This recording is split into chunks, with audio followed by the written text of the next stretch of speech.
5-го прикордонного загону. Зараз знаходимося на Сумщині та стримуємо наступ ворога.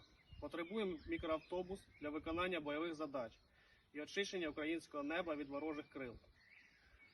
Звертаємось до команди Car for Ukraine та Бандера Мобіль з проханням допомогти з закупівлею, підготовкою доставкою авто, а також до Renegade Changus та Канті Людан і їх спільноти з проханням допомогти підтримати збір. Слава Україні! Героям слава! Чайка співить, літаючи,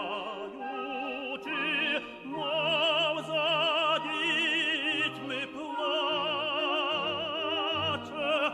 сонце гріє, вітер віє, на степу козачим, на тім степу скрізь могили стоять та сумують, вітаються у буйного, де наші панують.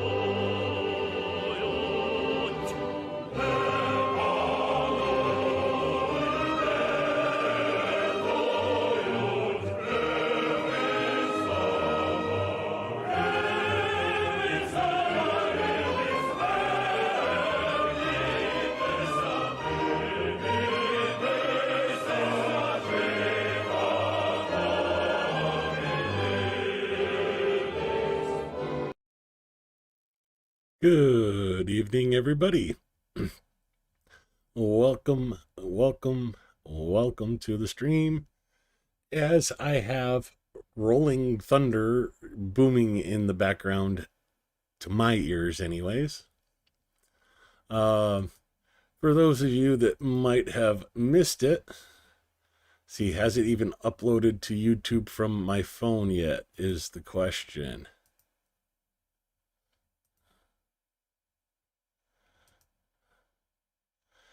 Storm sitting again. About an hour ago. Oh, good evening, everybody. This is what my place looked like. Nobody's here yet, but ugh. And Yeah, another summer storm.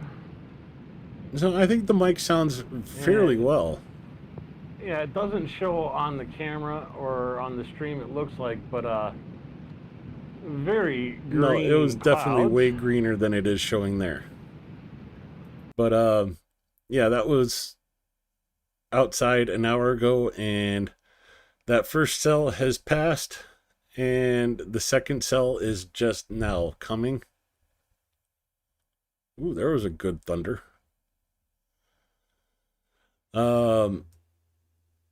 Yeah, you have to. Yeah, you got to have the one to futz around with, and then you have the one that, actually does work. So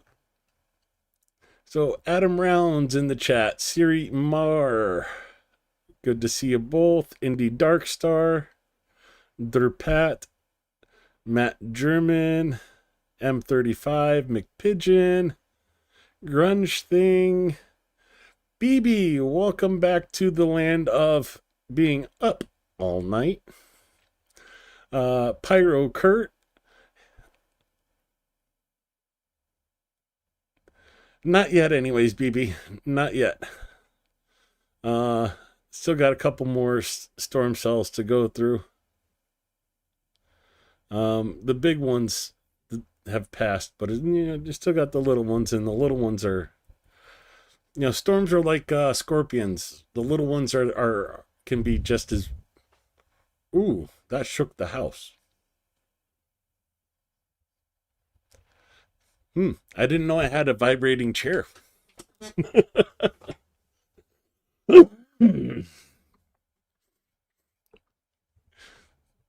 Wow, okay. That's a little disconcerting. I still have to remind myself that it's thunder, not explosions. So, yeah, it's I've been talking with my friends and back in Kyiv, and they've been having storms like this the last couple days as well, and they're having the same issue. The thunder or lightning waking them up, and they're having to go, okay, was that a rocket or was that thunder? Oh, thunder, okay. And then going back to sleep.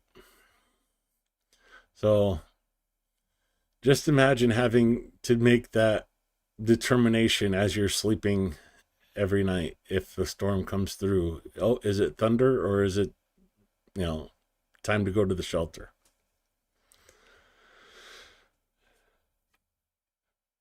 Who forgot?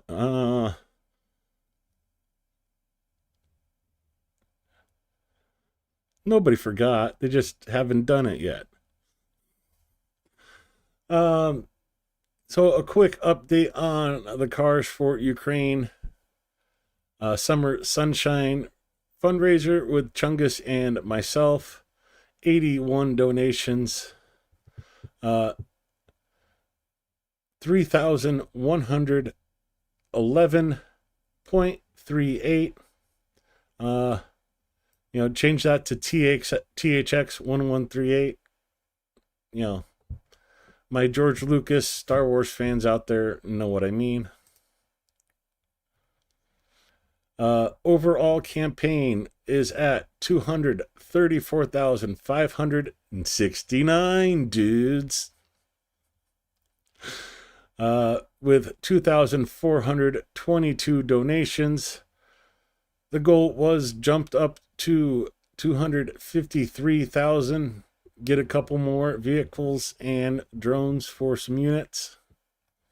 We are fundraising for one van to be equipped with anti-Shaheed drones for the 5th Border Guard Prime unit. Played their video at the beginning of the stream.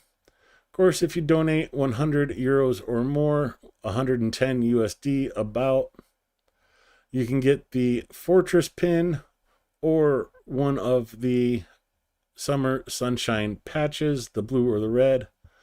Or if you donate 300, you can get all three.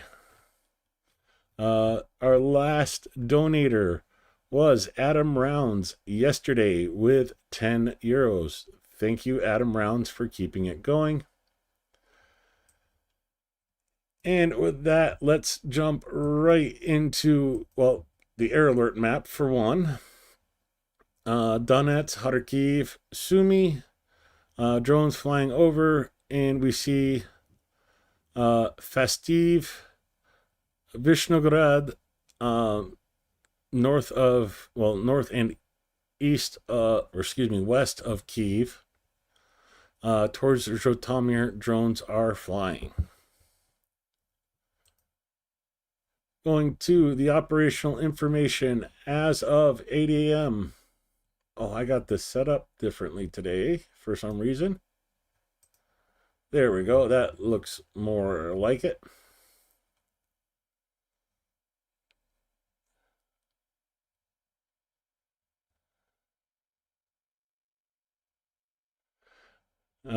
I don't hate anyone but the Russian invaders. Yeah, I hear you on that. Is FEMA still a thing? Yes, FEMA is still a thing in the US. No, there's too much bureaucracy to get rid of it, unfortunately. Anyways, operational information as of 8 a.m. July 28th regarding the Russian invasion. As always, the report starts with glory to Ukraine. The 1,251st day of the large-scale armed aggression of the Russian Federation against Ukraine has begun. The enemy is using its superiority in manpower and is attacking our positions. Ukrainian defenders are steadfastly holding back the onslaught of the invaders, inflicting significant losses on the enemy. In total, 158 combat clashes were recorded over the past 24 hours. According to updated information, the invaders carried out 86 airstrikes, dropping 132 guided aerial bombs. In addition, Russians used 4,413 kamikaze drones to cause destruction and carried out 5,960 artillery strikes on the positions of our troops and settlements. 85 of those artillery strikes were from MLRSs. The aggressor carried out airstrikes, in particular on the areas of the settlements of Chunivka and Shevyakiv,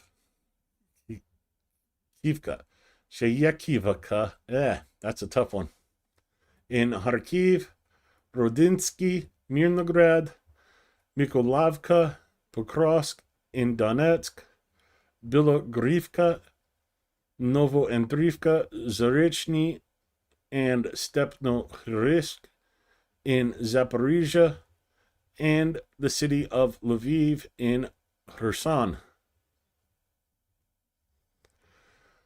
Over the past day, aviation, missile troops, and artillery units of the Defense Forces of Ukraine hit 8 areas of concentration of personnel, weapons, and equipment. 1 artillery gun, 1 radar station, and 1 radar station of the enemy. The Defense Forces of Ukraine continue to restrain the invaders in the North Slobohansk region near Kursk and Sumy. This area here. But over the past day, the enemy still carried out 14 airstrikes, dropping 31 guided aerial bombs. They also carried out an additional 363 artillery strikes. 6 of those were from MLRSs. Ukrainian defenders were able to stop 9 assault actions of the enemy in the area. Actually have video for today from the 225th Battalion showing the liberation of Kindrativka. Delayed, so there is no operational security concerns. Of course, they've gone through the video and cleared it for release, so I can show you without worry. There is reports of Russians being kicked out of Oleksivka, and have video on the Russians being forced to try and retake Oleksivka as well tonight. So should be an interesting time in the Sumy area for the Russians. Moving over to the south or southern Slobohansk area, the aggressor attacked the positions of Ukrainian defenders 7 times in the areas of the settlements of Voschansk, Zeleny over here, Zapidny is over on the other side, and Petro Ivanovka, make sure that's not okay. So that's coming over here. Figolivka right here, and Petro Ivanovka is right to the north of it. Moving down from the southern Slobohansk area to Kupiansk. 6 attacks by the invaders took place in the Kupiansk direction yesterday. Our defenders stopped the enemy assault actions in the areas of Radkivka, which is unfortunately not on the map. Oh wait, yes it was, because it's underneath the arrow. That's right, I forgot. I'm sorry. Golubivka and Boguslavka. If I remember correctly, that is right there, south of Zarazova. Heading further south to the Liman direction, the enemy attacked 18 times. He tried to wedge into our defenses in the areas of Grivkivka, Seredny, Girogorivka, and Shandre Golove. Jumping further to the south into Servisk and in the direction of K2. Our defenders successfully stopped 9 attacks near Sierra Priyanka, Verkno-Kamyansky, Girogorivka, and in the direction of Servisk itself. Coming to the west to Kramatorsk, of course, Slovansk to the north, Druzkivka, another settlement you'll hear about, as well as Konstantinivka. Unfortunately, start looking to hear more about this settlement in the future, unfortunately. However, in the Kramatorsk direction, one clash was recorded yesterday near Stupochki, right there. We had just a bit to the south to the Torets direction. The enemy carried out 12 attacks in the areas of Alexandro Kalanova.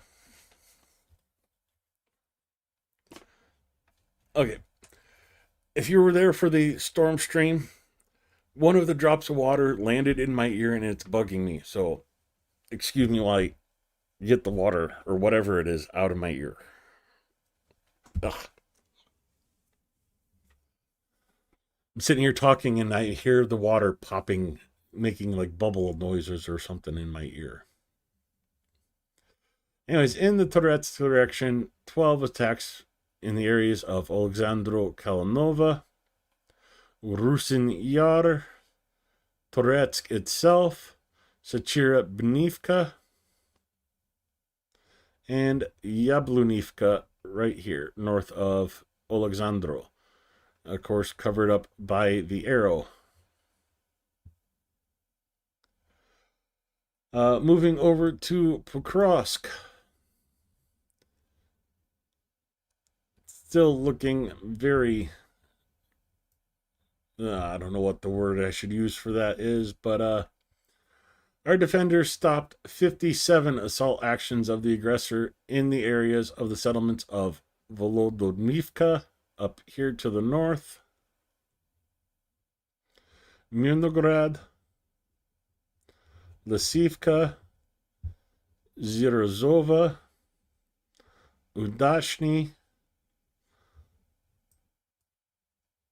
Gorkovo. Coming to the south, Oleksivka.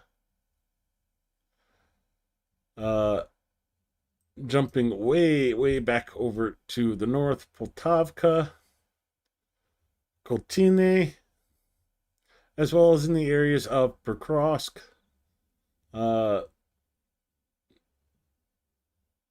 Bilyitsky. I'm not sure where that is at. Oh, there we go. Bilyitsky. Novoukrayinka, which is this small settlement here. Novopavlivka, which is over here. Zapovdny. Yeah. Zapovdny. I am unsure where that one is. That is a new settlement to me. And the last one is Rodinsky, but let me see if I could find that Zapodny. I'm assuming it's up in this area, but that's...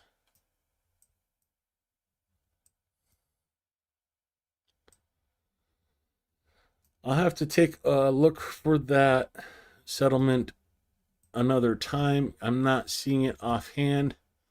And Deep State Map is known to have many settlements that do not show up on the map at all. So I'll look for that later and be ready the next time it comes up. Thanks, Grunge. I appreciate it.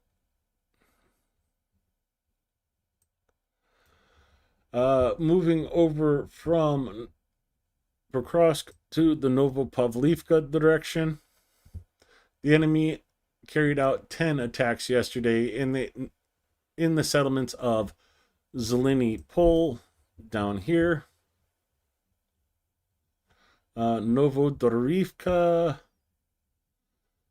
Oh, dang it. Just to the south.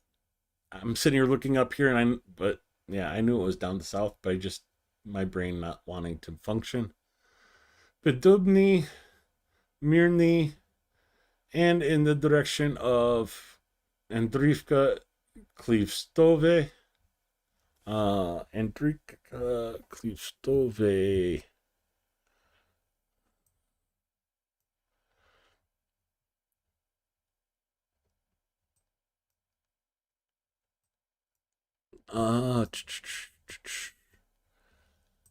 I'm not entirely sure I'm going to be able to find this settlement either.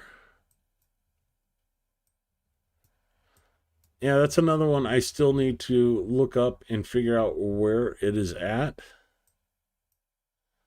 Yeah, it just is not showing up on this map, so I'll have to look for it later.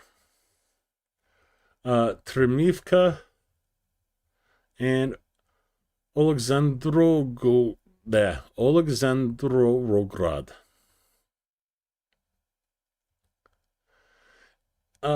In the Huliopol and Orahiv directions, there were no combat clashes yesterday. Always good news for those directions.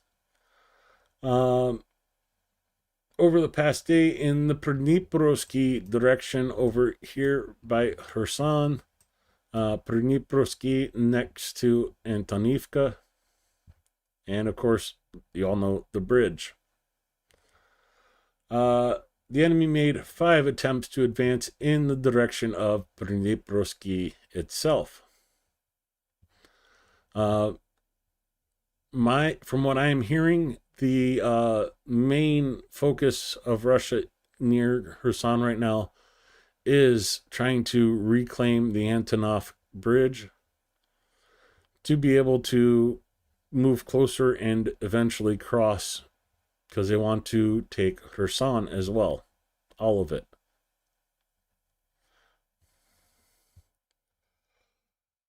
In the Volyn and Polizia directions, no signs of the formation of enemy offensive groups, because they are very offensive, have been detected. Our soldiers continue to inflict significant losses on the occupation forces, both in manpower and equipment, and are actively undermining the enemy's offensive potential in the rear. Goes into the losses for today. We'll cover that with the graphic, and the report ends with join the defense forces. Razom Peremojemo.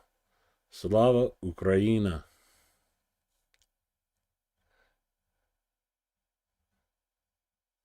Can I say how Chasiv Yar is doing right now?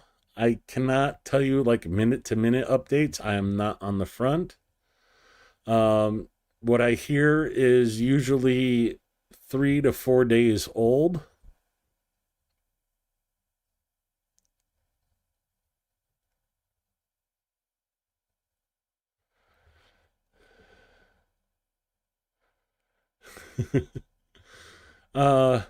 I'm transforming to Ukrainian. I'm not quite there yet, but I'm working on it. If we zoom into Chasiv Yar, Um, they're still fighting in the main area of Chasiv Yar. A couple of the, I don't want to say suburbs, but adjoining towns have been completely captured. Nove Zhoteny and Pivnishny, Dacia Novoprodinsky is being fought over currently.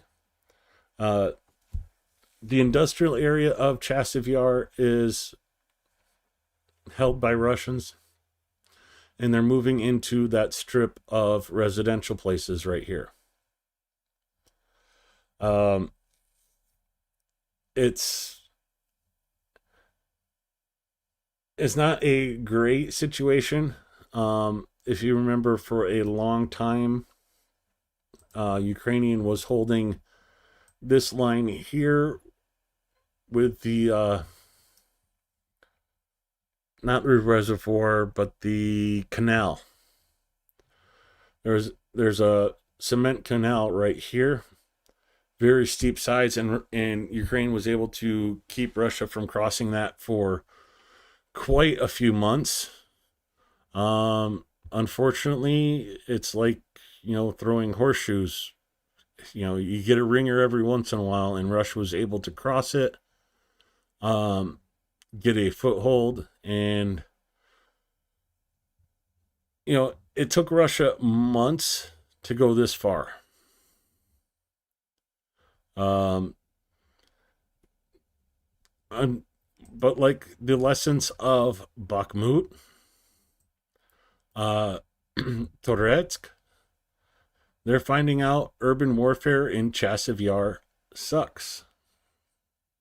Hey there, K-Bell.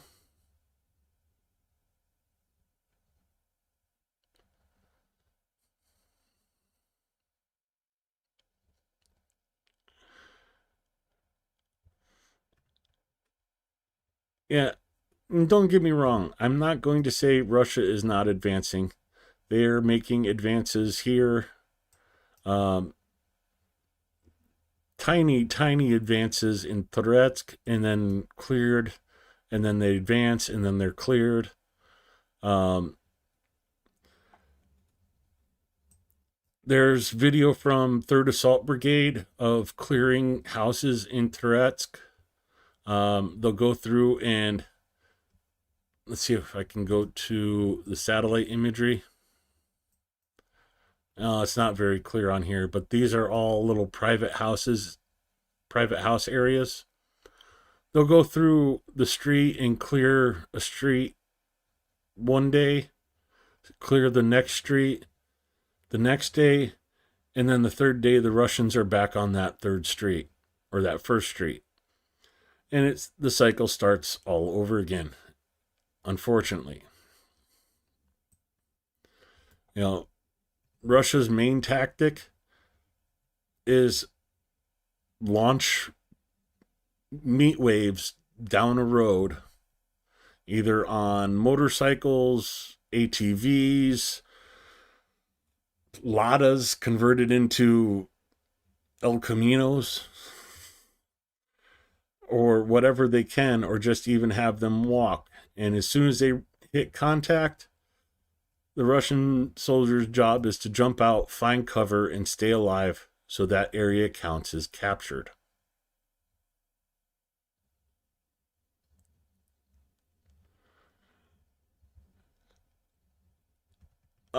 At the rate Russia is advancing, yeah, Kyiv is not in their sights. Russia has no chance of reaching Kyiv. Like literally, we're talking about a year and a half to go from, so a year and a half to go from, that's the point right here. This was the line a year and a half ago down here. So it took them a year and a half to cover that distance. This differentiation in color was 2022 levels. 3.5 years for Russia to get from here to there. So 3.5 years to go 35 kilometers. They have a long, long way to go. Even if they came in at the closest point through Belarus,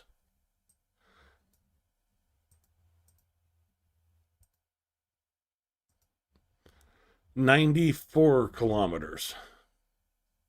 So it would take them about 6 years to get to Kyiv from the shortest point. From their closest incursion into Ukrainian territory,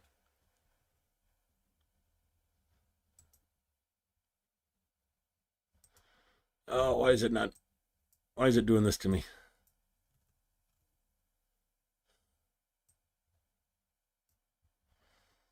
Let's just redo that. So from their closest incursion point into Ukrainian territory to Kyiv is about 300 kilometers. 30 years, like 28 years, it would take Russia to advance that far.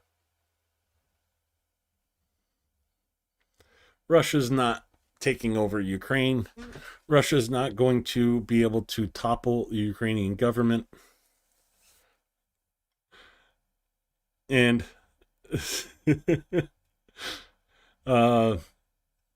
someone at Deep State is having some fun.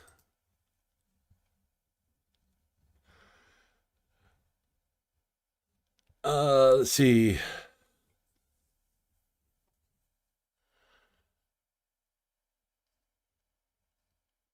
Yeah, Trump is president, but he doesn't have any real power.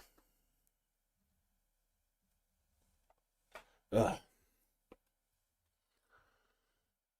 Just remember, the president does not have any power without Congress. Unfortunately, Congress is...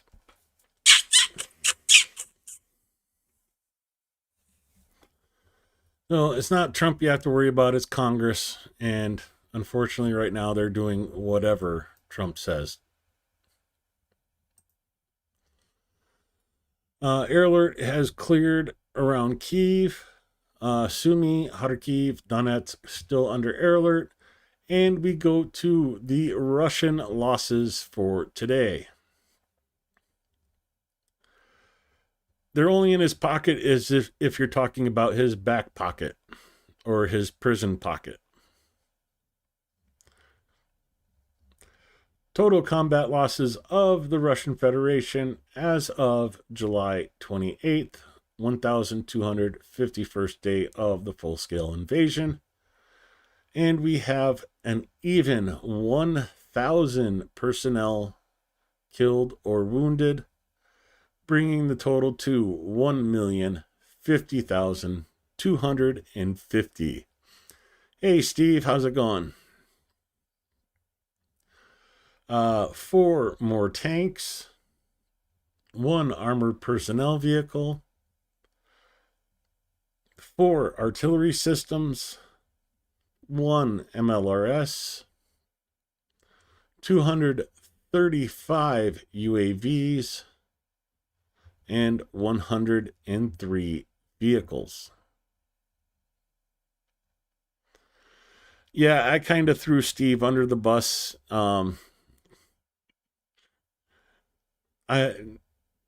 I just kind of threw him in as a mod because we needed someone at the time.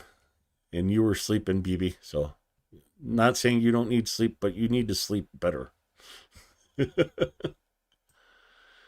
That is the Russian losses for today.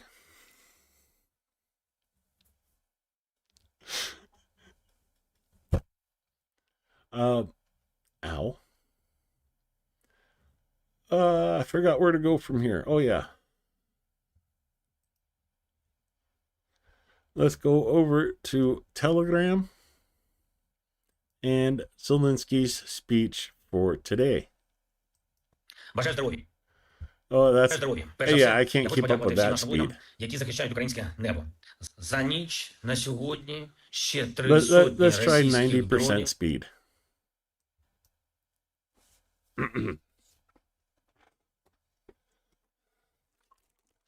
Work gets in the way.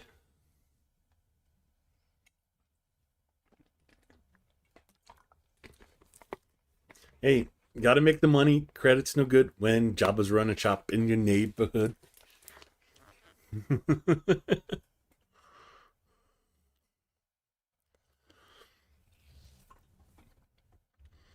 About a month ago, what was it? The Wall Street Journal did a very good article on losses, gains, and figured out that for every square meter, I think it was one Russian loss per every 2.8 square meters.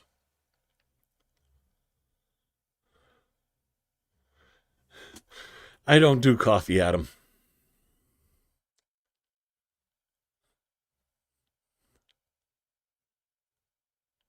Yeah, for now.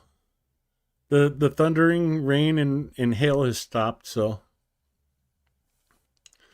Okay, let me try to keep up with Zelensky today. I wish you health.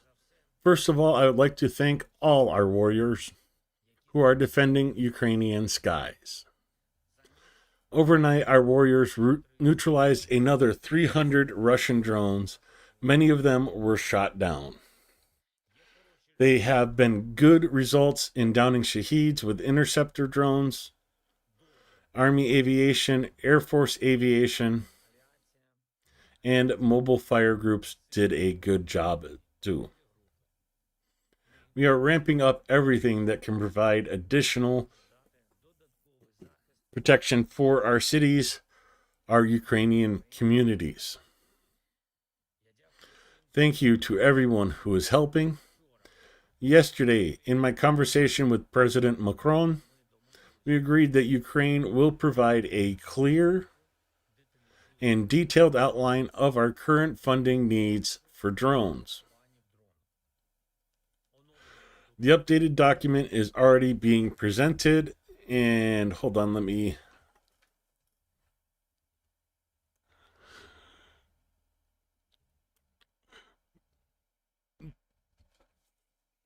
Okay, I just saw the word BB and it's like, wait, that needs my attention. Oh, wait, no, it doesn't. It's a typo.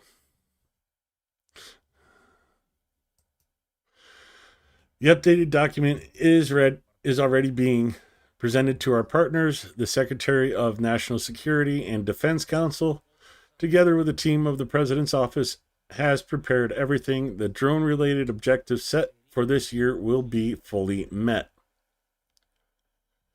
Today, I spoke with the President of Estonia, thanked him for the support, and I especially value Estonia's position, the position of all the Baltic states in relation to European integration, a clear and principled state.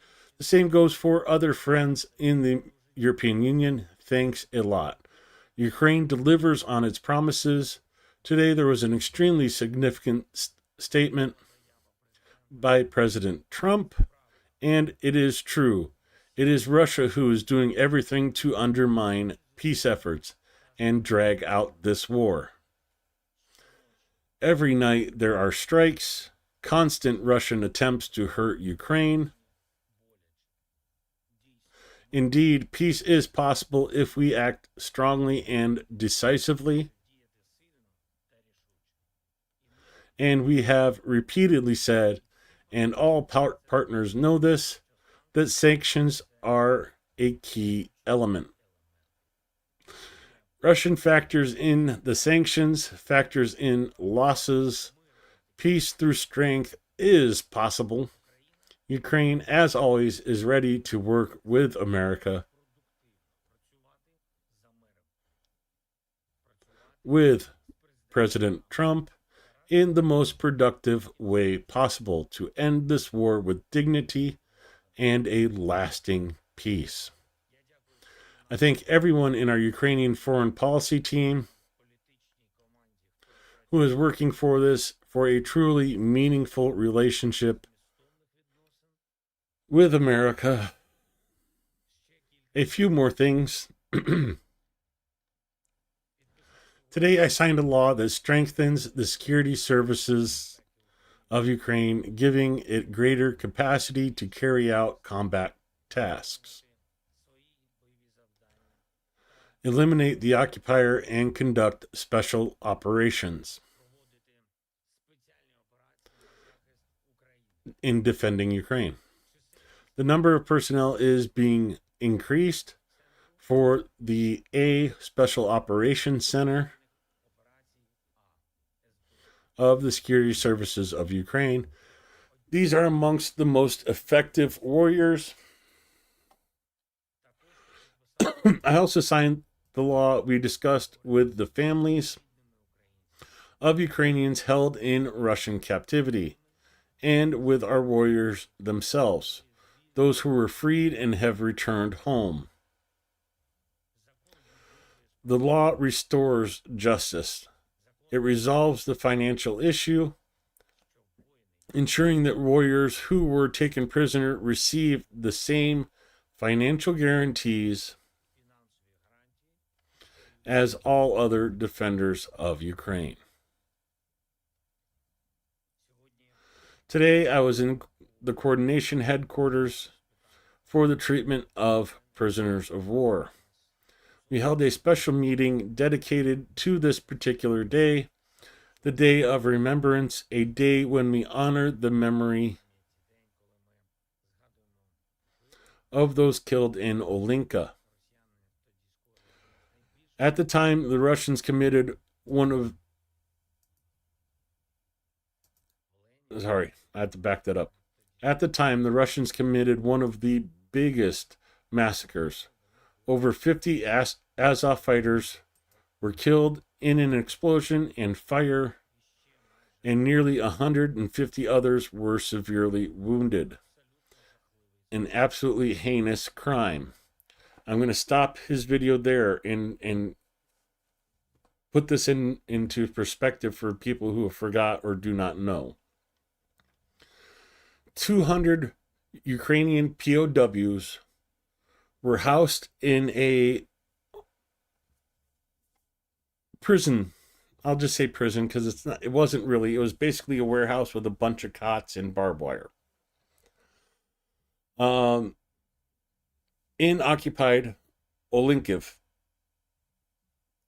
Russia evacuated their personnel, and before the Ukrainians realized they were unguarded, launched a strike, a missile strike, on those POWs. These were not active combatants. These were prisoners of war that Russia had captured. 200 of them. 50 were killed, 150 injured. That was 3 years ago today.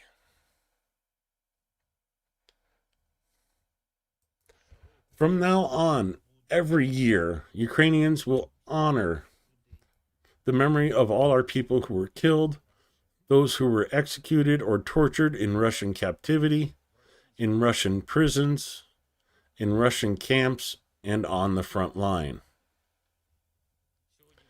Today, the headquarters team reported on the current status of our people, those we are searching for among the prisoners, and those who we are bringing home. Some of those have already returned, were also present. Tiara Lena Umarov, Azov fighters, warriors of the armed forces of Ukraine, military personnel, and civilians. We discussed what needs to be done to improve the rehabilitation of our people after captivity, We talked about how we can make the organization of prisoner exchanges more effective.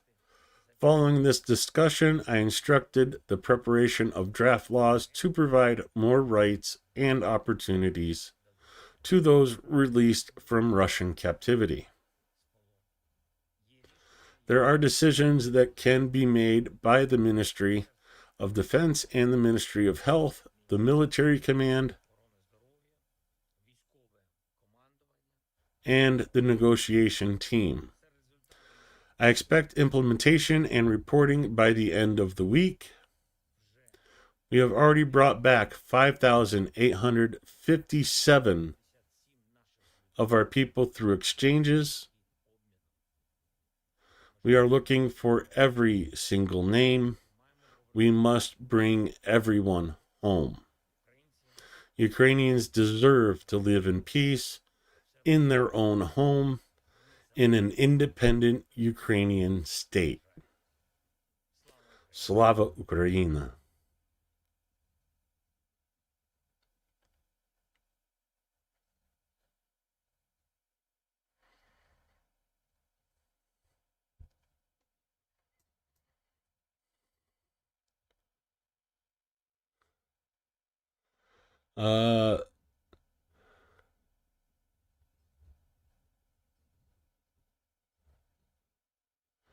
Huh?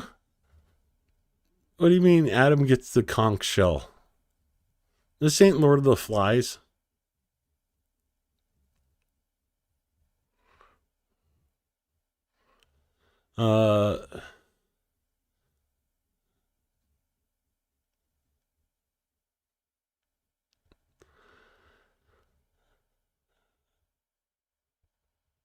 Okay, I'm lost. Thankfully, BB's here and Steve's saying we'll be take care of it if anybody gets out of hand. I go out on an instant guilt trip. Okay. I don't know what you mean by the conch shell. I'm lost. Ukraine could probably get all the aid they need if they just sent a few young boys to Mar-a-Lago. I'm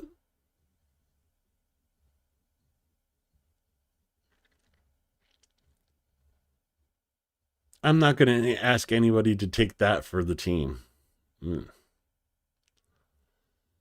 Maiden was 12 years ago by now. Started in 2013. In the fall of 2013, went into the beginning of 2014. So 2013, 14, 15, 16, 17, 18, 19, 20, 21, 22, 23, 24, 25. Yeah, 12 years. Good thing it wasn't 21.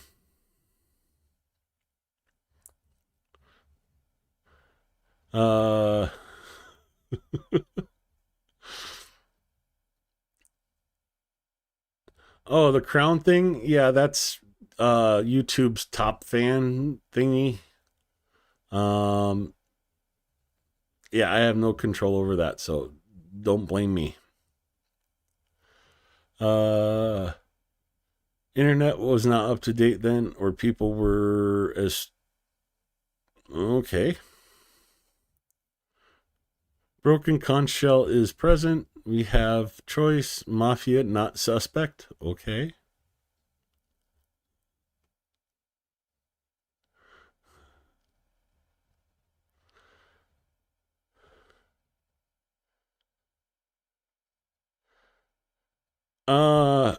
No, I don't want P videos to grunge.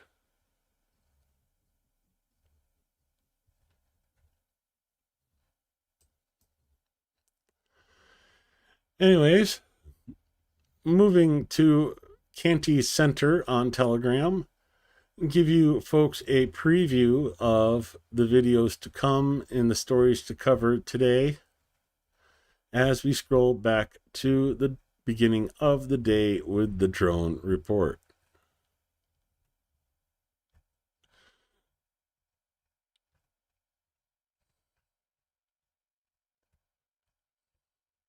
And there's a lot of stories today, unfortunately, and there was a lot of air targets last night.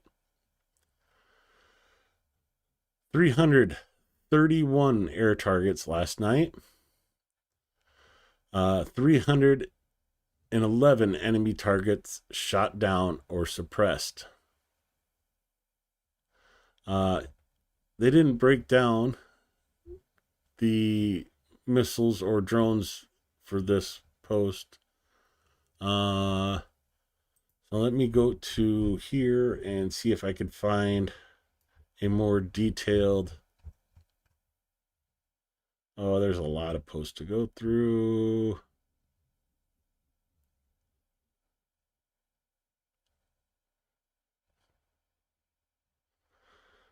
Still a lot. Oh, there it was.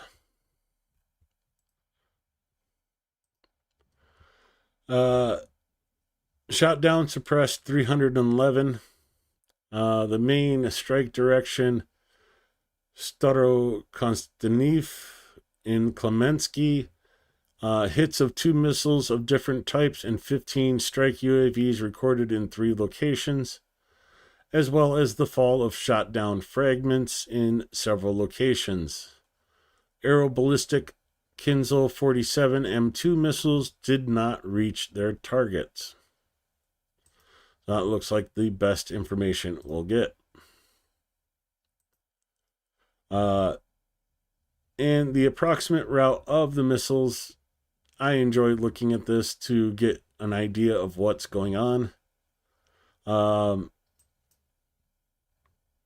So Kinzhals did not reach their targets, but you can see the path of the drones going after Klemensky and other areas. Yeah, major push on Klemensky last night by Russia, with a few in the south as well. So very poignant visualization.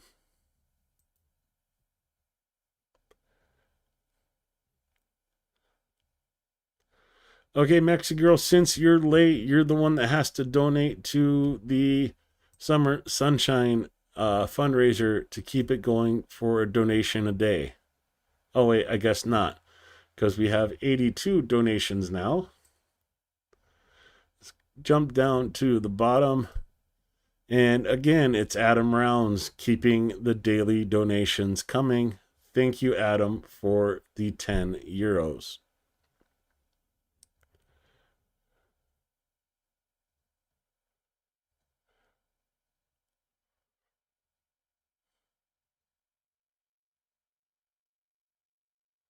Do people understand you or the US? I'm not entirely sure what you mean.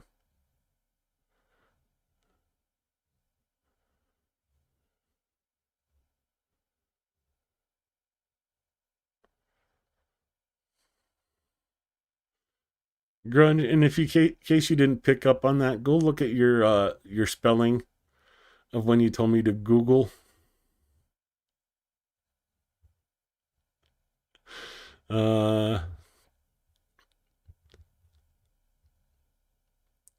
You can always try doing what, 100 pesos and see what they say.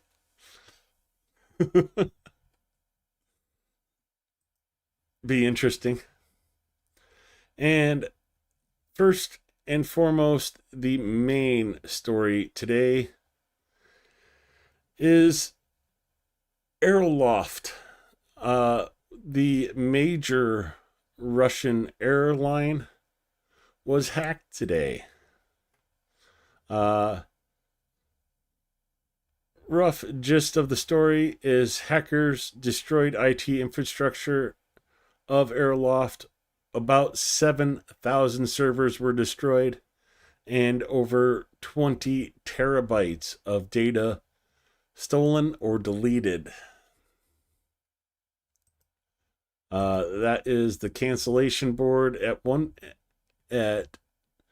9:20 in the morning today.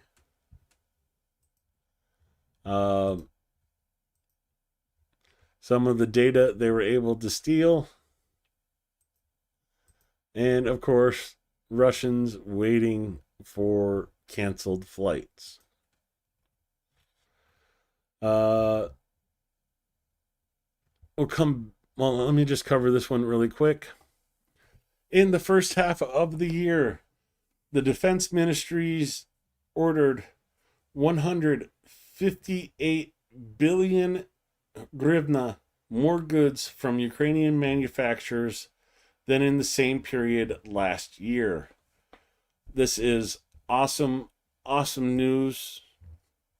That's money that stays in Ukraine, pays Ukrainian workers, and those workers in turn pay Ukrainian taxes that goes to buying more goods and paying, the wages of retired people in Ukraine. Thanks to this, the share of domestically produced weapons and equipment in the total volume of AOZ purchases increased to 71.4%.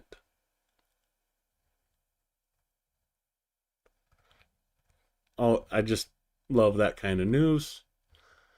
Coming back here, collapse in Russian airports again.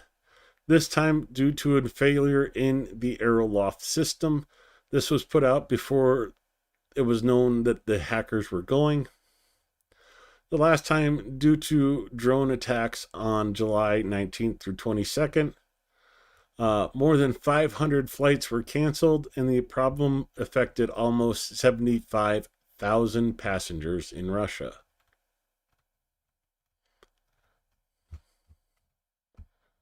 Oh, yeah, and that's that story. Okay. And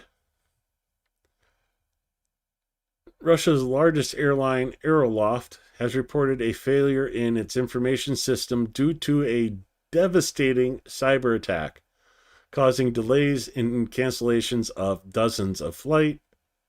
On the teleboard, the statement from the hacker group read, "Glory to Ukraine, long live Belarus."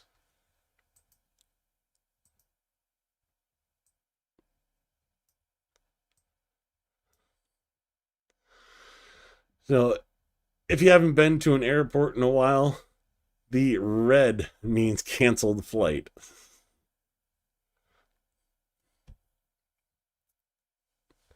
Yeah, but the orcs are already flying. Just look at all the training that Ukrainians is giving them in cosmonaut flight tasks.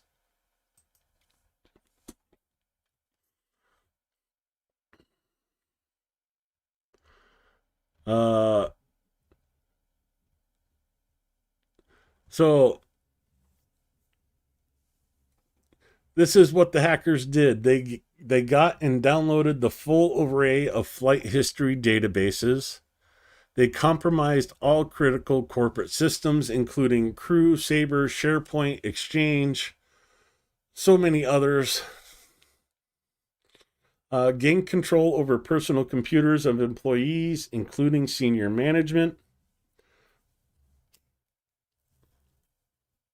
They copied the data from wiretapping servers, including audio recordings of telephone conversation and intercepted communications. They extracted data from personal monitoring and control systems. For you IT people out there, they got access to 122 hypervisors, 43 ZVIRT virtualization installations, and about 100 ILO interfaces for server management and for Proxmox clusters. As a result, about 7,000 servers were destroyed, both physical and virtual servers. The volume of information that was downloaded is 12 terabytes of databases, 8 terabytes of files from Windows Share, and 2 terabytes of corporate email.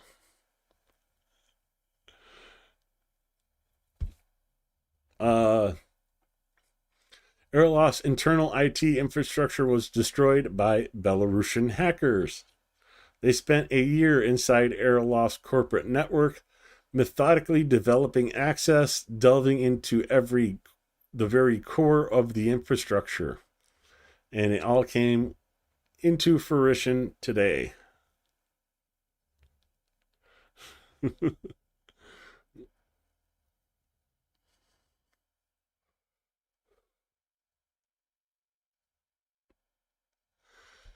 You could always move to Ukraine with me. Their internet is superb. There's one more story related to that I want to go down to and grab if I remembered to forward it, and it looks like I did not. Crap.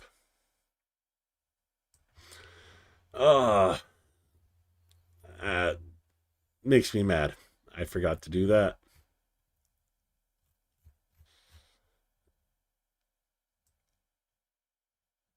Oh yeah, and that story. This story made it over to Ukraine. My friends were talking about it today, that Americans are reporting that aliens will invade in November. And they were like, well, we're ready. Are you? Oh, shoot. The only thing that Airloft was able to access on many of their servers was a ASCII program file. Oh, maybe Dennis grabbed it.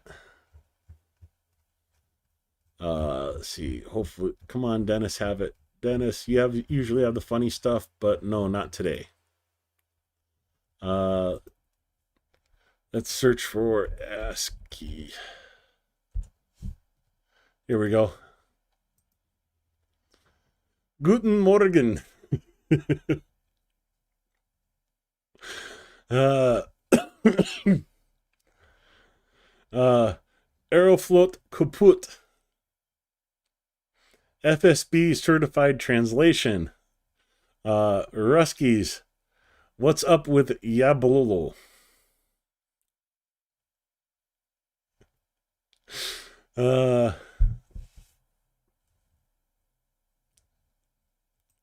So imagine, that just kills me. Is like, imagine going to pull up somebody's flight information and you're greeted with that on your screen.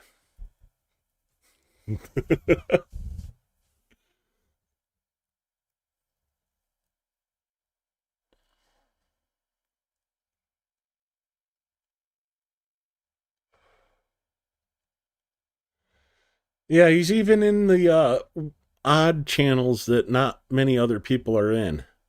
You know, Adam's one of the few people I've seen over in Pavlo's streams, over in Tanya Fiona's streams, and over in the videos for Vita. So, yeah, Adam, you're everywhere. I love that though.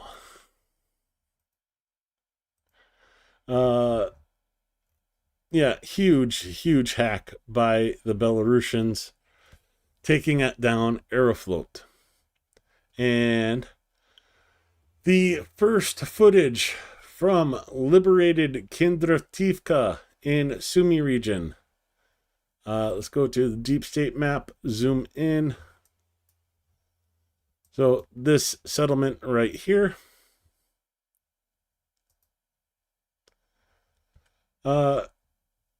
From the 225th Brigade. The Russians left behind ruins and did not even take their fallen soldiers.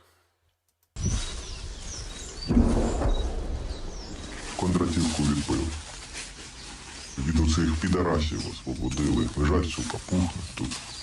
Петухи, блядь.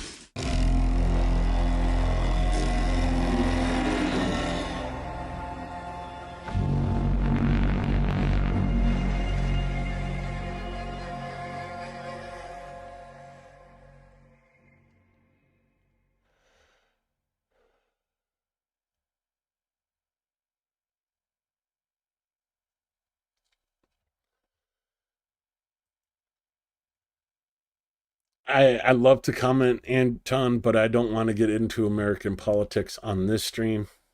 If I wanted to discuss American politics, I'd create a different stream. It is what it is. The Phoenix Border Detachment hit the occupiers on the approach to the positions, minus a BM-21 Grad, 5 occupiers on motorcycles, 2 loaf vans, and a passenger car. Riders on the storm. Riders on the storm. Riders on the storm. Yeah, she was here earlier, BB. Probably just listening in while doing other stuff like a lot of people do. Riders on the The storm. There's a killer on the road. His brain is squirming like a toad. Take a long holiday. Let your children play. If you give this man a ride, sweet family will die. Killer on the road. Yeah.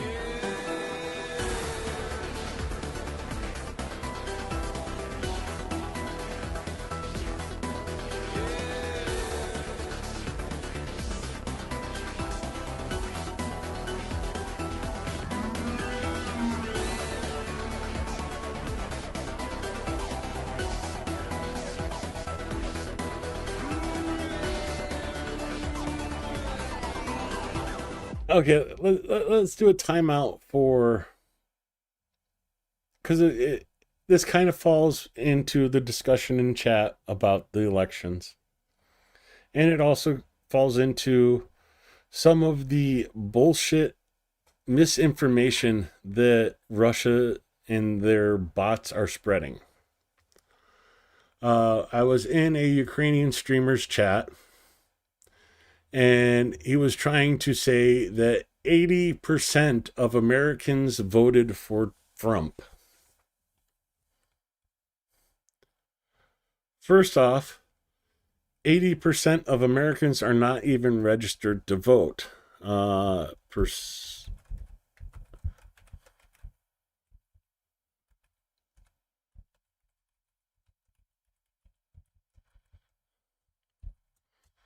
Let's kill a little bit of misinformation here. In the 2024 presidential election, 73.6% of citizens' voting age population was registered to vote. And 63.3%, or 154 million people, voted according to the new voting registration tables released back when this article was released in April.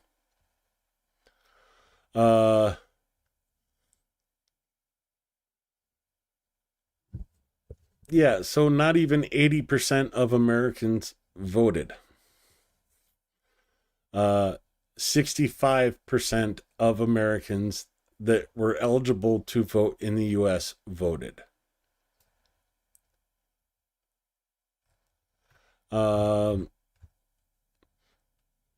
Go to let's see, election results 2024. I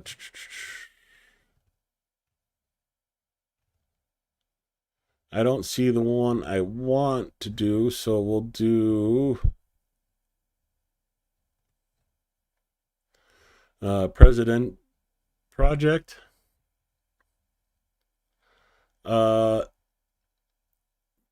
Those that voted for Donald Trump, J.D. Vance. Right, there you go. 49.81% voted for Trump. 48.34% voted for Harris. And the 1.85% difference is people that voted for others, wrote in Mickey Mouse, wrote in who cares, or such things. So Trump did not even get 50% of the vote. When you compare that back to the 65% of people that could vote, or I should say the 65% of people that voted who could vote, only about 33% of Americans voted for Trump.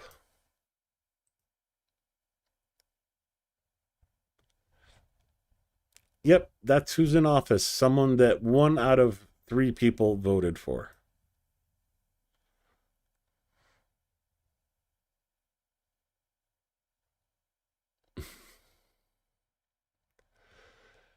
So much for the misinformation that 80% of America voted for Trump.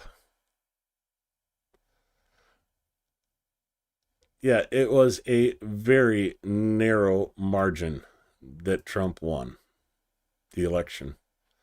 This is why it's important that you exercise your ability to vote. If you didn't vote, I don't think you have a say in complaining about him. So, for all those that did vote, say what you want to say. But if you didn't vote, go vote next time and then talk to me.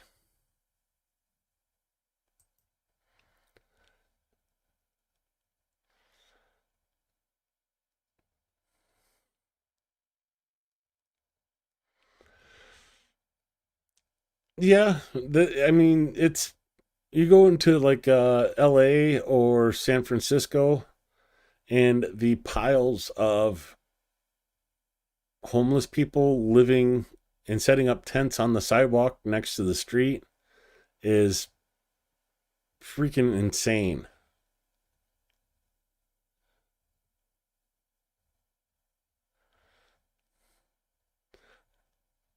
Grunge, I'm going to delete that, because if I don't, that will be the end of my streams. You cannot encourage people to break the law or do what you're saying. So if you're in the US and you don't like Trump, but you didn't vote, register and vote in the midterms. If Congress does not wake up, vote them out. Vote them out. No, I'm not kidding you, Grunge. I could get my channel deleted for encouraging voter fraud. So please don't say stuff like that in chat.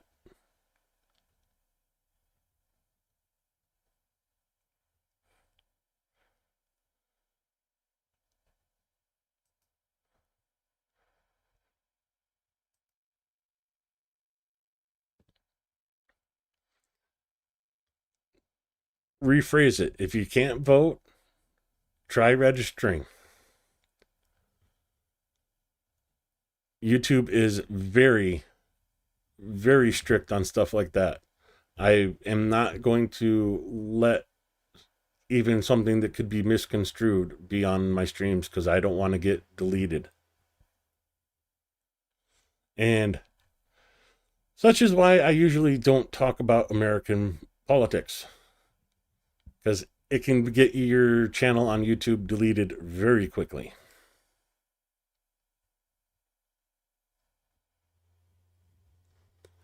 Anyways, the Phoenix Border Guards video we just watched.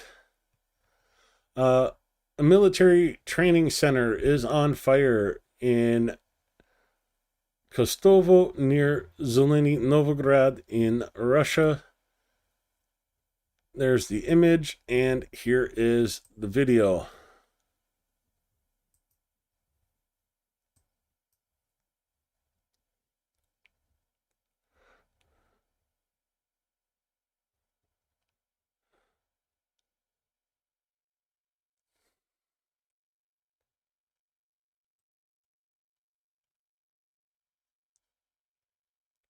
I'm still on the...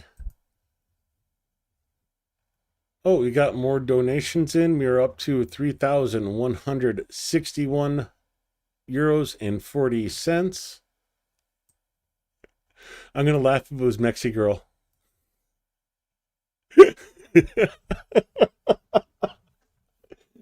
Mexi, oh gosh, thank you so much. I appreciate that. That's much love.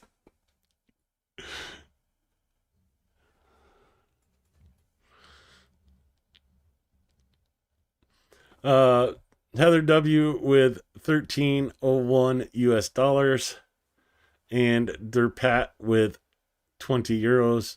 Thank you both so much for your donations and the support of Ukraine.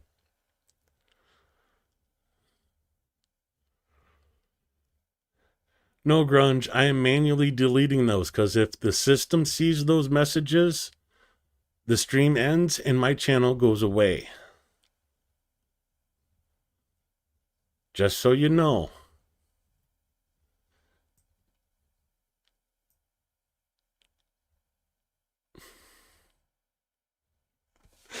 Again, Mexico, thank you so much. I was joking, but I do appreciate it very much. Let's head back to the air alert map, and we see explosions reported in Slovansk 24 minutes ago.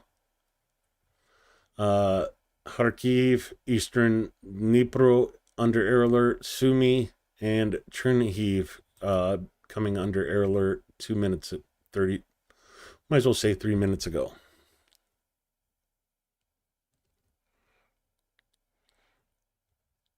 Just be more careful how you word asking people to vote. Get registered, go vote. That's all I can say. If I say pretty much anything else, YouTube has a hissy fit. And channels have disappeared for... Like, if I tried to tell you who to vote for, like specifically, my channel would get deleted. That's one of the main reasons I do not talk American politics. But like saying, you know, if your representatives are not listening to you, vote them out. That's okay. But if I say such and such in House Representatives from so and so, vote him out, vote for the other guy no matter what.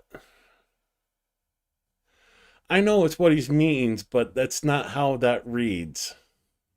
I'm, you know, that's why I was just deleting those specific messages, not deleting grunge or anything, just those specific messages. I get it. It's a very tight rope you have to walk when talking American politics and voting.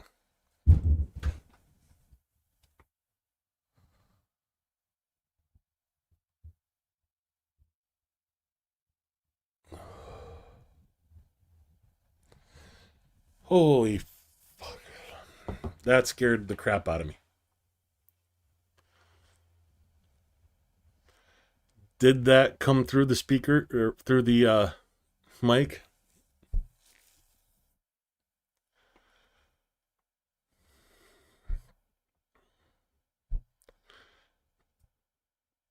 Such is life after being in a war zone.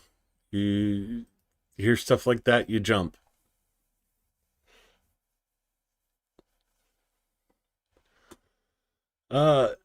On to our next story.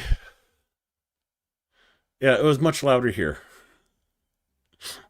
Ukraine has ordered 18 Iris-T surface SLMs from Germany, 7 of which have already been received, and the remaining 11 are to arrive later, according to Ukrainian ambassadors.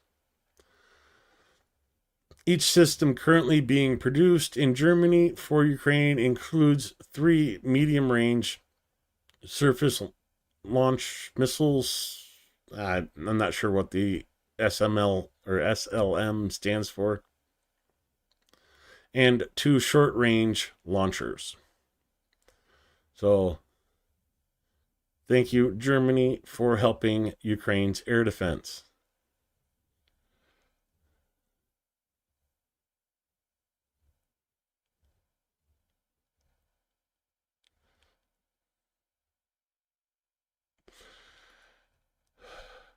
Oh, yeah, yeah, give me a minute to compose myself. I feel like I had a little miniature heart attack.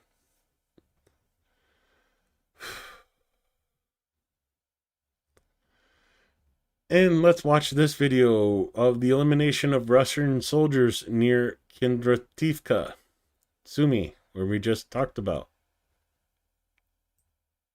Воспользовались, ебать, тим, що ми нахуй Моментом. Ну ничего, мы сейчас их будем разбирать по нахуй. туману не літаємо, хоча з Им нами буде туман. пизда. Им буде пизда, пацаны. Сейчас.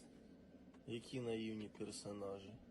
5 FP-шок в дороге, блядь, стволка вже накручена нахуй. Сейчас будет, блядь, екшельме і шекельбе, блядь.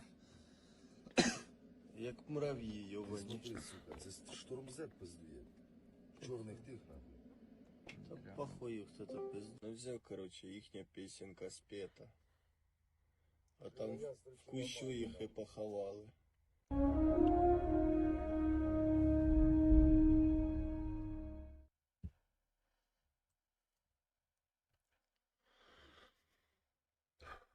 In the area of Srpsk, a tank of the 54th Brigade decided to do some target practice on a Russian Soray. This thing right here. I wish there was audio to this. One more time.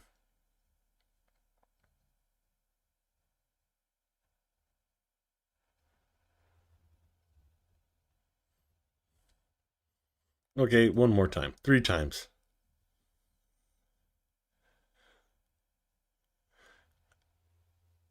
I don't know how they can identify these things. It just looks like a blob of netting and anti-drone stuff.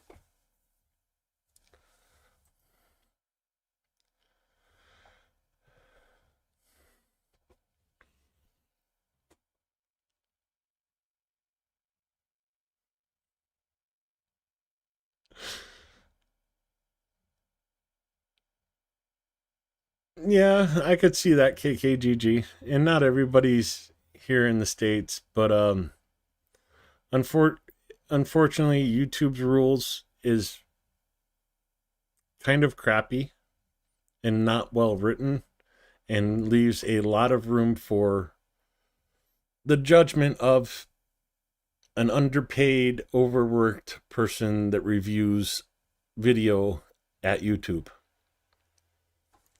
I don't want to take the chance. That's all I'm saying. Nothing personal, nothing against what you're saying. I just wish you'd rephrase it to please register and vote next time.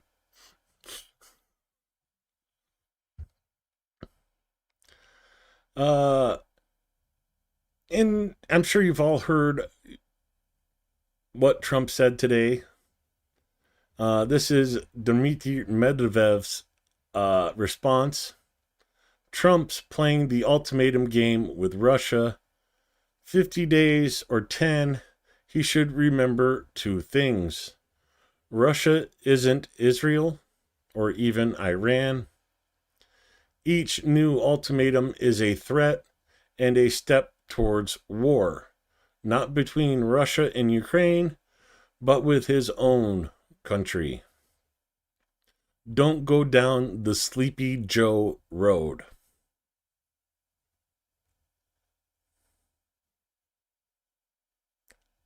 Pretty veiled threat by Russia right there, but obviously a threat. Oh, you didn't hear what Trump said? I won't go into it on here, but go watch Greg Terry's video today. He covers it amazingly with the clips and everything else. Yeah, Trump may actually be waking up to the fact that Putin's been playing him like a fiddle since day one. And I'll let you watch Greg Terry's video on that for clarification. I don't remember this one.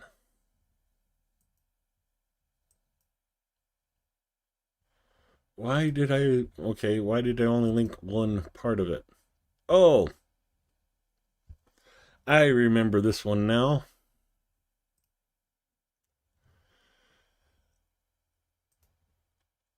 With the English translation, the Russian Orthodox Church has begun trying to jam Ukrainian drones by ringing a special bell.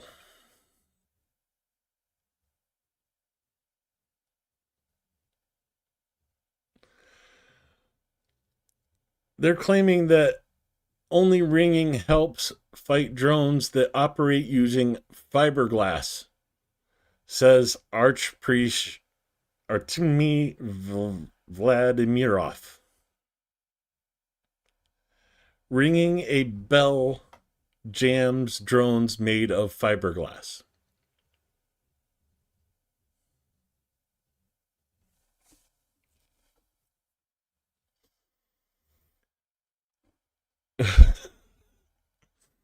uh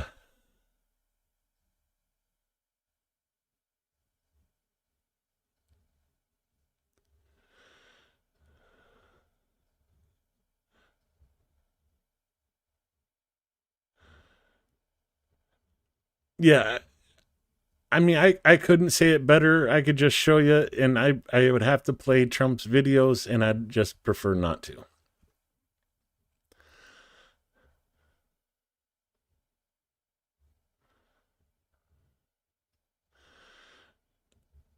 KKGG, I kind of disagree. U.S. citizens cannot voice their opinion in their country.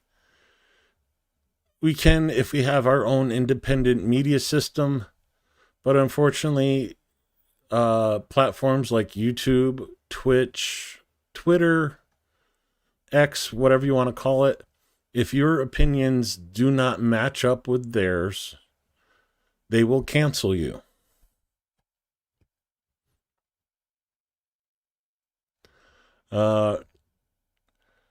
David N. asked when I'm going to Ukraine. Go to Uman. Okay, I'll try. I'm sure you have the link, Blonde. You can throw it in chat if you want for Greg's video on Frump.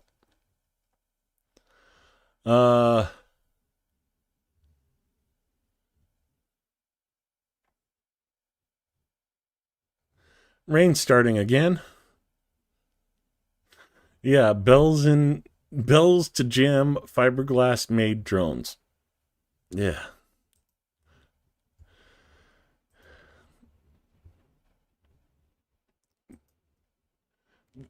The other one, like the other thing that jumps to mind from a religious doctrine that's kind of funny to me is the magical underwear of the Mormons. If you don't know, look it up. It's funny.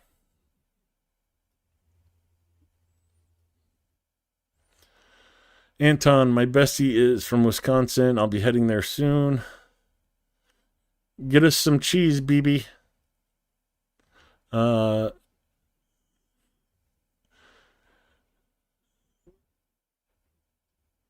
Darkstar, where'd you... Okay, I see someone replying to Indie Darkstar's comment, but I don't see Indie Darkstar's comment. Because I'm in top chat. Oh, I hate when I do that. So sorry if I missed your comment. I do try to read all of chat.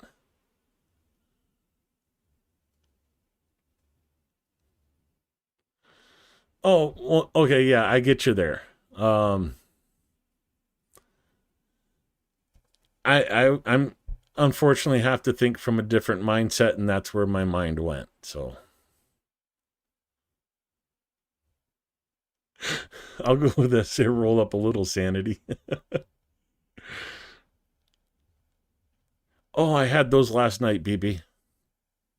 After the stream last night, went downstairs, cracked an egg, breaded up some cheese curds, and fried them up.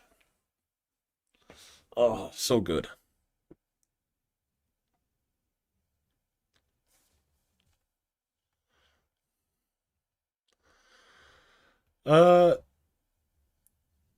Video from the Russian side of a Chinese Type 63 MLRS in service with the Russian Army.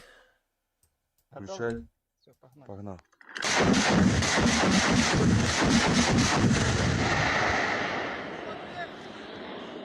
Нихуя себе, блядь! Ебать ложится. Ебать, как вы охуеваете. Еще две?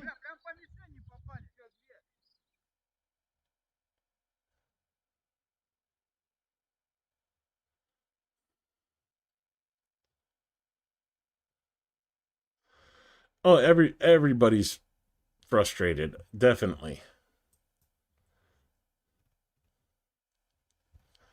And okay, you German folks out there, help me pronounce this name correctly. German company Dahl tested its ground robotics complex in Ukraine for the first time as part of the Test in Ukraine platform. Here's the video of it.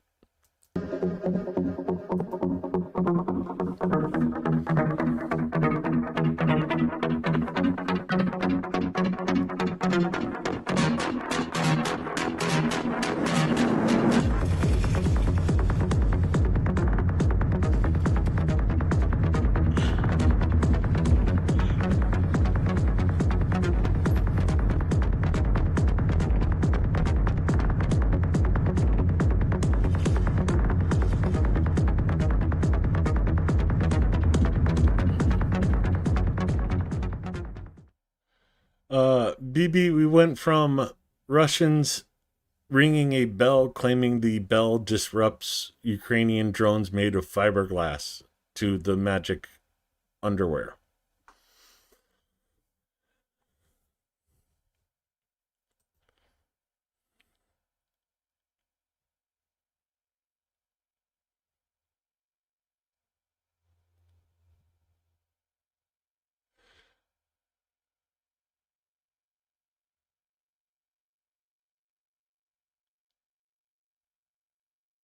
Yeah, I'd love to improvise that crawler up. Well, that's the thing with these systems.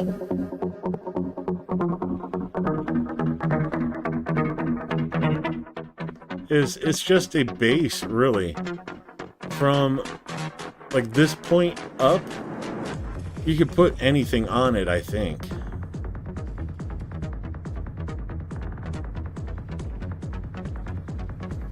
But this is logistics of the future for military. Why put human lives in danger when you can just load one of those up, have somebody safe 30 miles away, and there's your supplies delivered. That, unfortunately, yeah, drones are the future of military, and this war is playing that out.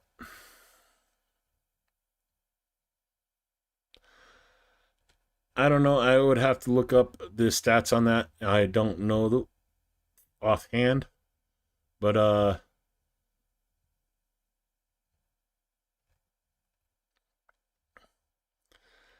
anyways, moving on to our next video.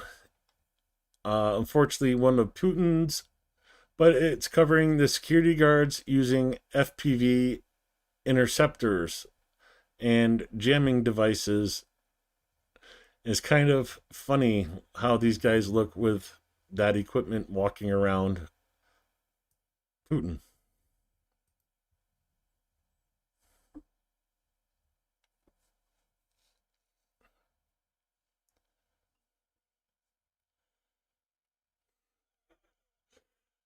I wouldn't know, Driftless.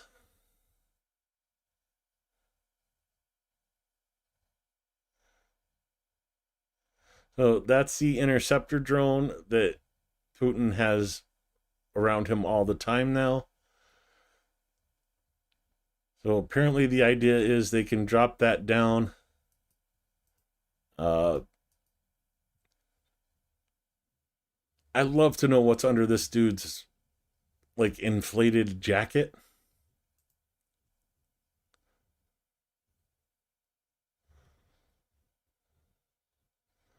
But the whole idea is they could drop this down if there's a missile or drone incoming and use that to take it out. That's part of Putin's security attachment now. Russia is definitely feeling the effects of Ukrainian attacks with the drones. 3 bulletproof vests. You know, it almost looks like one of those, you know, wavy arm things at the tire shops.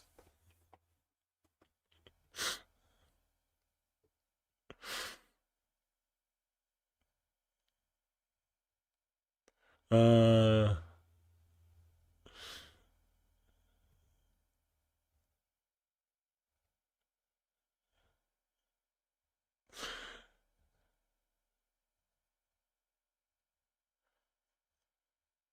I had a variety of stills for a few decades, and now I know a better way.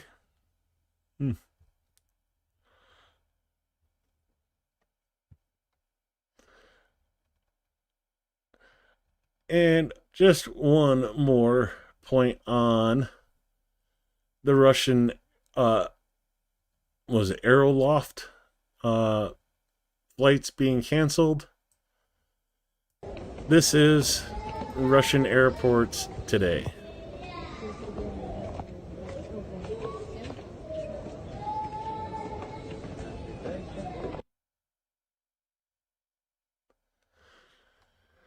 And as Dennis says, no sympathy towards them. Ruined holiday. How about the ruined lives in Ukraine? I hope they feel the same, not from us, but from internal civil war.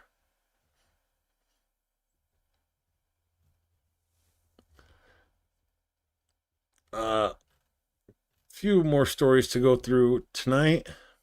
Let's check in on the Summer Sunshine Fun Time fundraiser. Oh, no new donations. Still sitting at $31.61.40. Would have been way cooler to say it that way if it was 41. And moving to our next video. No, not the link. I want to translate. There we go. The enemy's rear is burning. The third's strikes are smashing enemy positions. A settlement beyond the contact line in Kharkiv region. Drone operators of the third assault detected the occupier's location and with strikes destroyed them along with their manpower. When the ground literally burns under the enemy's feet, in the video with hits from fighters of the insane group from the 2nd Mechanized Battalion. Here's 3rd Assault.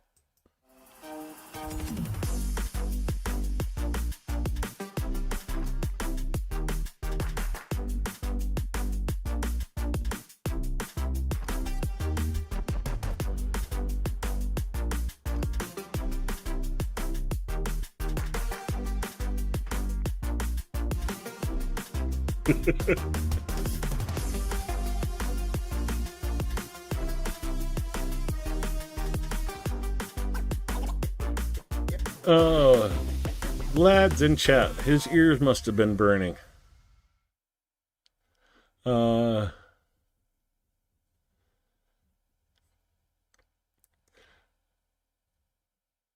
Anton says, I hope the indigenous republics within Russia become independent. I hope so too, and hope that day comes soon. I like cooking on it.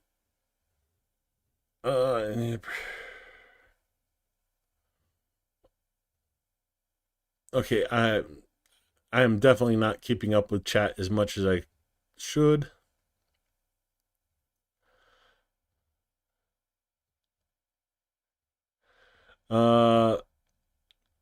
I don't know. We'll have to. I'd love to see if it does or not in person.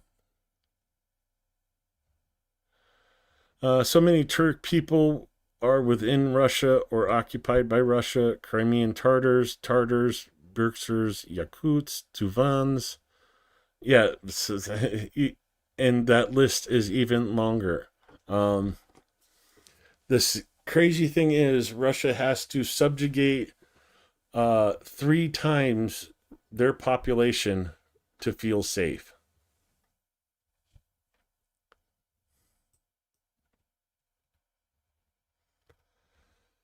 And Kyiv Metro today.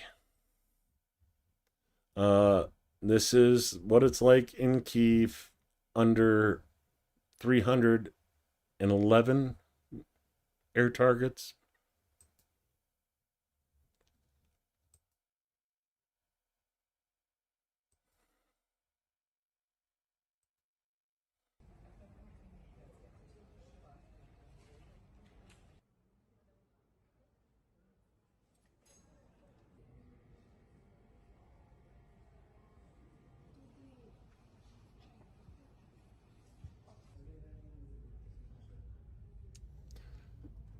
The highest number of viewers I've had in one stream.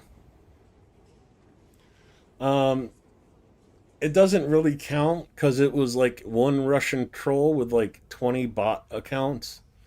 But the highest concurrent viewers I've had was 41.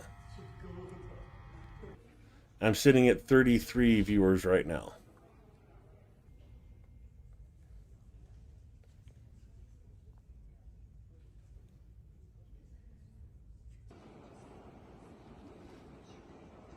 My little Sonia would not survive in that being in the metro. She would have a heart attack running from person to person. Pet me, rub my belly. Oh, there's a new person. Pet me, rub my belly. But yeah, interesting seeing people with their pets down in the metro. And as we talked about earlier, 3 years ago today was when Russians striked and killed 50 soldiers who were prisoners of war in their own detention center. This is members of the Yellow Ribbon, I think it was.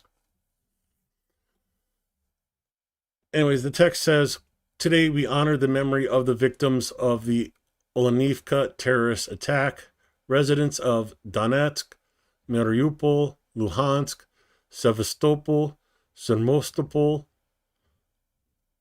Oh, I'm not going to try and say that one or the next one.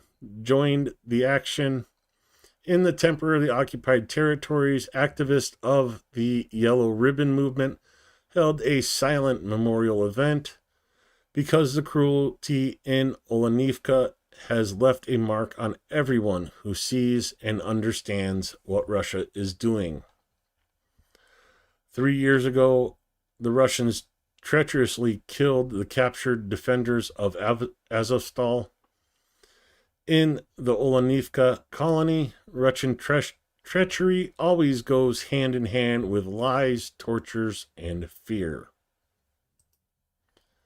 So these are people risking their lives to show support behind and under Russian occupation.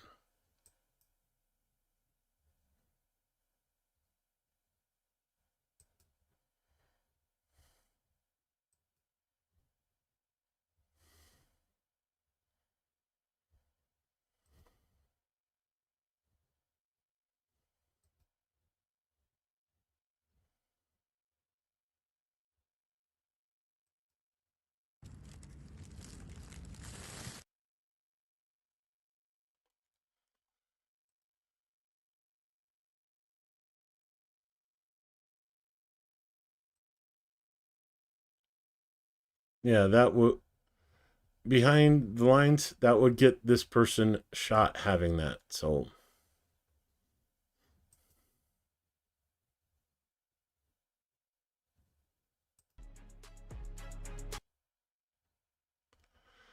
just some of the support of Ukrainians still under Russian occupation.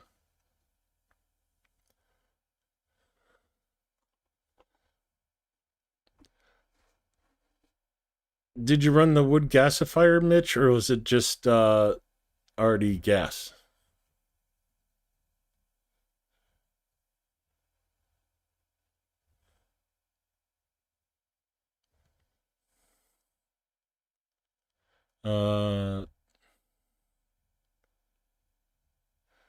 Yeah, a little more than carbon monoxide, but yeah. Coming to our next video, buildings collapse along with the occupiers. Uncensored video, the disposal of Russian infantry hiding in basements and sheds continue. Some shoot back, but the result is the same. See more hits on their YouTube channel, video from K2.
Yeah, my friend back in Arizona, we tried to make a wood gasifier for, I think it was like an 86 Datsun.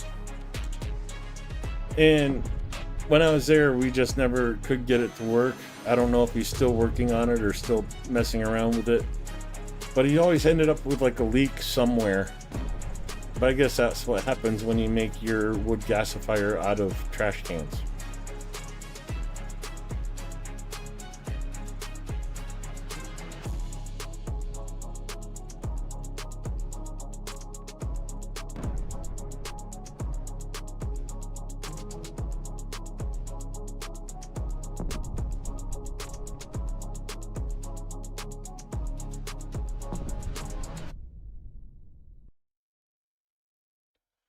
So, a short clip from K2.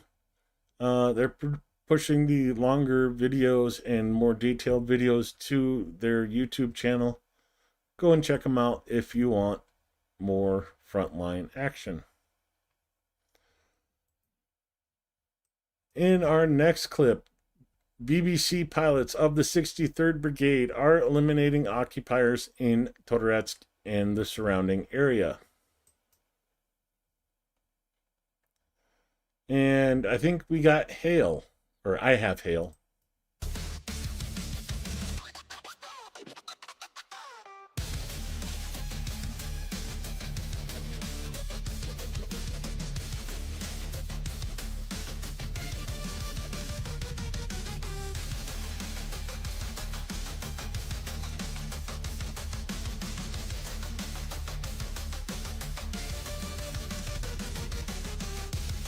I was in the middle of reading that, Mitch.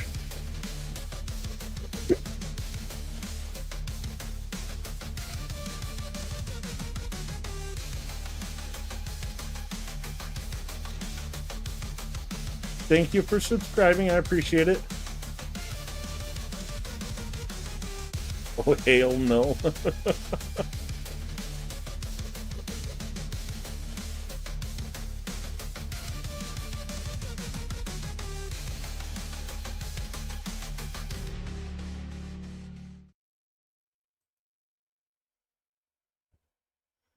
So, pretty cool video from the 63rd Brigade.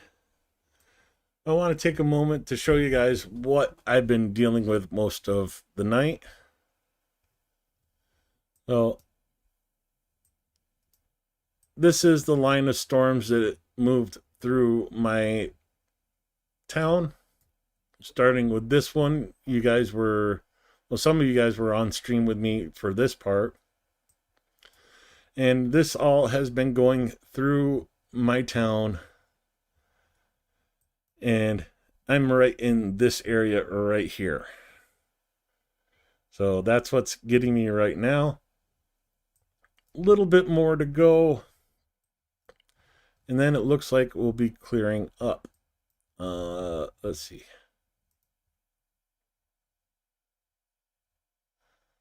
So, again, I'm right in this area here. So, yeah, it looks like I got about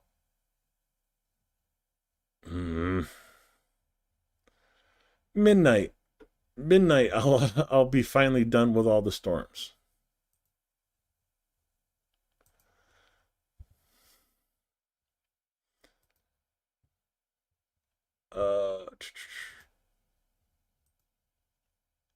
Telegram, not Discord. There we go.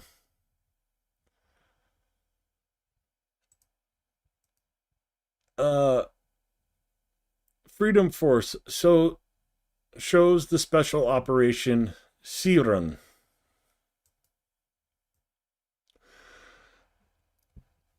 I'm sorry if I laugh. I thought this video was very comical. That's why I shared it. I hope you guys enjoy too.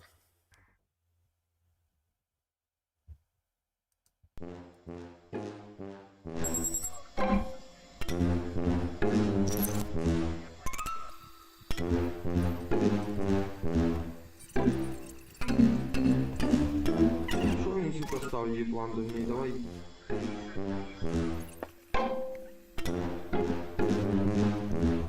Диви, що робить, нахуй. Нормально, блядь, сів в полі.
One-way ticket.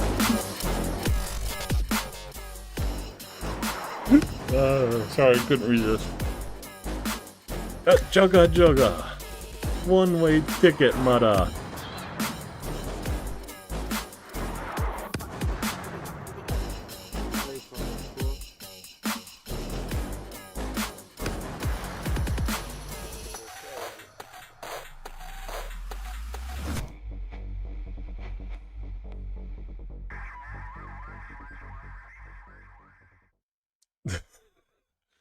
Like I said, I thought it was funny. I hope you guys enjoyed it. It gave me a smile. And on that note, one other video I hope makes you smile as well.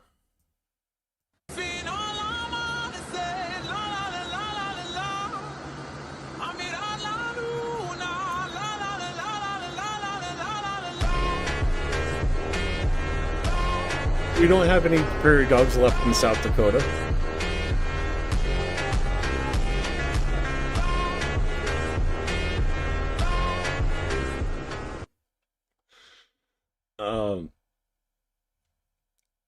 Yeah, they look cool. I love fighter jets, but I don't want to fly in one. I want to fly in a freaking helicopter.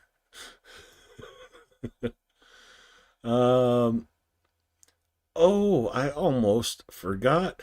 There's a couple videos from Vona Ukraina that I would love to share with you. So here we go. Again, no context, but just the guys being guys. Передайте нашим, що ми її бачимо.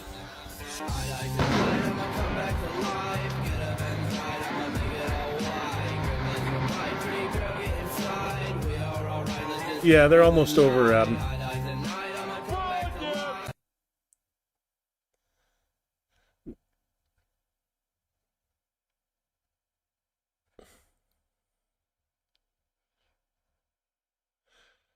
Prairie dogs live close to where you are in Kansas, but I have never seen one. The only time I've actually seen a real prairie dog was at Rooster Codborn's ranch down in by Eloy, Arizona. They have ostriches, they have like a little petting zoo with goats, and they had a place where you could feed peanuts to the prairie dogs. It's the only place I've seen them.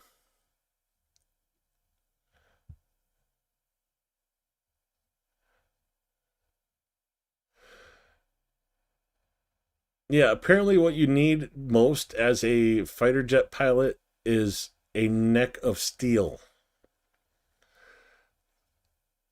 Yeah. If you know fighter pilots, just ask them, they'll tell you. And the next video from Vona Ukraina.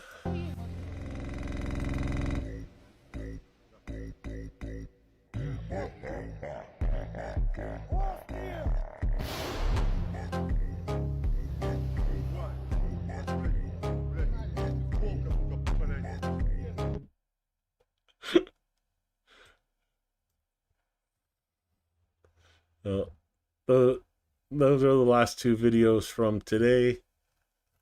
Can't wait to see more. They're already coming out with the loss report for today. It is 7 a.m. in Ukraine at the moment. Special Forces updating their channel photo. Operational ZCU.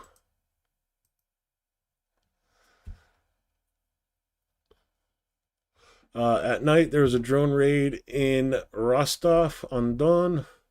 Good UAV struck the railway junction again in the settlement of Salisk.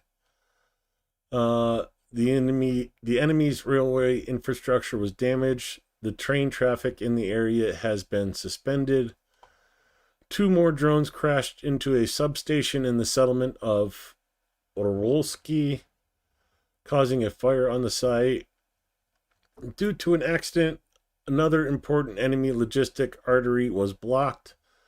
The M4 Don Highway, there was a fuel tanker collided with a minibus and several cars. Oh, that does not sound good. Salisk, Orlovsky, and the M4 Don Highway all being blocked. Videos 1 and 2, 3, and the 4th video. So here's the first one. That is the rail station.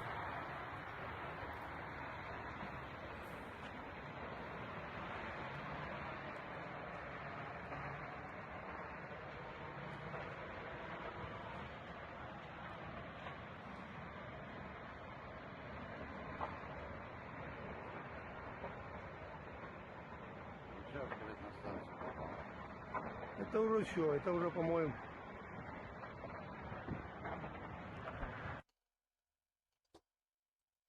That was the first one of the rail station. Here is another angle.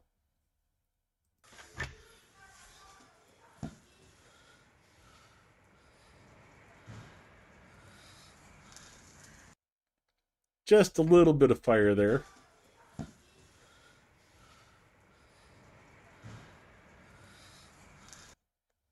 Uh,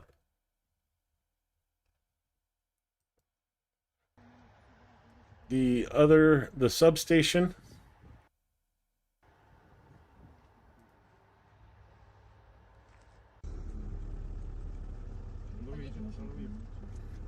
Again, this is all around Rostov-on-Don and is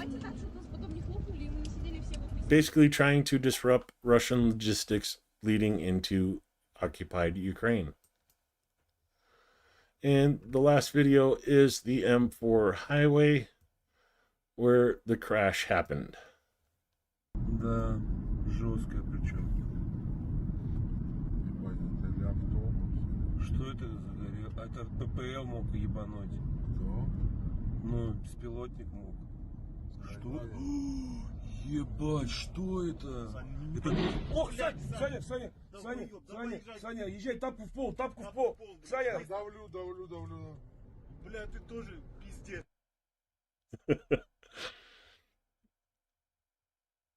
Беспилотник мог. Что? Ебать, что это? Это... Ох, Саня,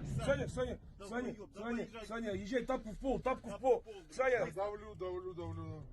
Бля, ты тоже... Yeah, in situations like that, rubbernecking gets you hurt. Or worse.